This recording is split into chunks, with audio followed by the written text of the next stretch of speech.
Hi. Good morning! Hey guys, it's Kath and join us on our first long ride this year. Let's go! So our first destination will be at Al-Asin Falls in Sigay, Ilocos Sur. First stop, Tagudin. Dito na nga pala kami nag-breakfast dahil masarap yung sinanglaw nila dito. So dito na yung starting point natin, papuntang Upland. Let's go!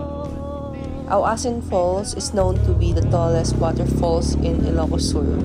And fun fact guys, hindi pa famous noon yung falls na to pero gusto na namin puntahan. Kaso walang oras at hindi pa kami familiar sa mga daan. And then boom, last year, it went viral on TikTok. Kaya sabi namin, why not try it now, right? So ayun na nga, going here is not easy. When I say not easy, hindi talaga siya madali. Ayan yung mga dinaanan namin. And may kasunod na kaming jeep. Super kitid at super tarik ng mga daan dito.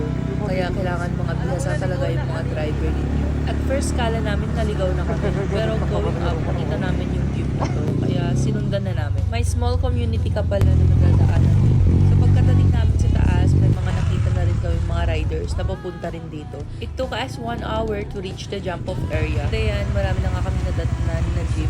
Yan yung mga kasabay namin kanina. Mag-register lang and may nakaabang na rin na tour guide. And by the way, walk-in lang pala kami dito. Tour guide fee is 700. May environmental fee, parking fee, and may CR na rin sila doon sa area. Nag-start na kami agad pagkatapos magpalit. And dadaan ka sa farm at may dalawang bridge na tatawirin. 45 minutes to 1 hour yung trekking dito. Depende kung gaano kayo kabilis maglakad. Kami na rin pala kaming nakakasalubong dahil mga around 8:45 AM na to. Beginner friendly naman yung daanan dito kaso sobrang paakyat talaga. Alam niyo na pag-akyat kayo dito. Walang height. Hindi madaling pumunta dito kaya kailangan physically fit ka rin. Ganito katarik yung daan dito guys. Papuntang falls. 40 minutes walk. Kaya pa? Ano? Kaya pa? Kaya pa. Basic, ano? Ayan na, false alarm. Tang.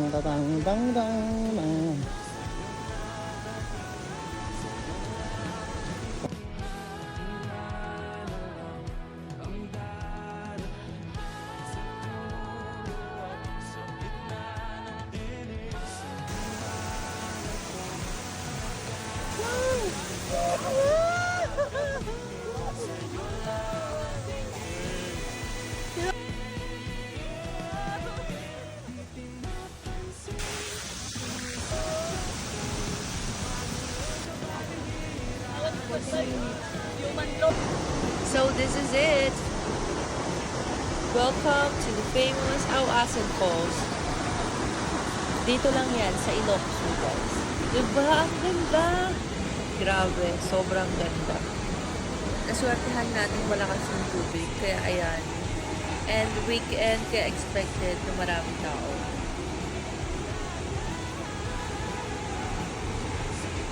So sa mga nagbabalak, I suggest na pumunta kayo ng weekdays kasi sobrang daming pila dun sa nag-viral na spot sa TikTok.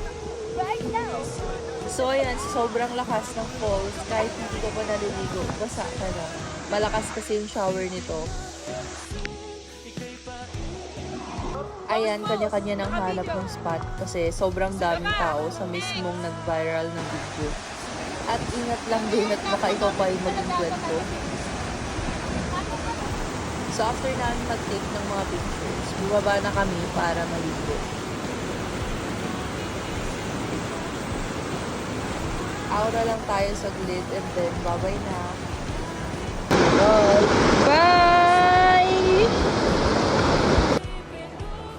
So ayan, madadaanan pa natin yung napakahabang pila na kung saan ito yung nag-viral na spot sa TikTok.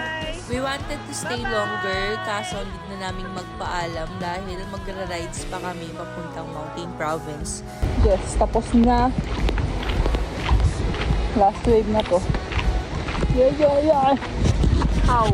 We're back! Yay! Al-Asin Falls! Yay! Bye-bye! See you again next time. Bye-bye. Bye-bye.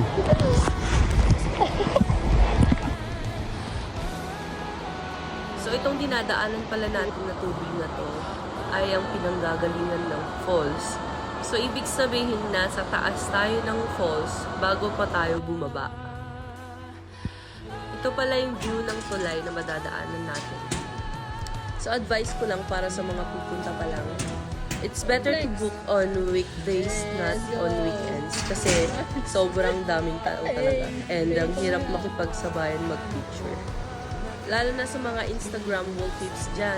And of course, i-ready mo rin yung katawan mo kasi mapapalaman ka Hold on. Hey. Bye-bye. And that's all for our awesome falls tour. Thanks for watching!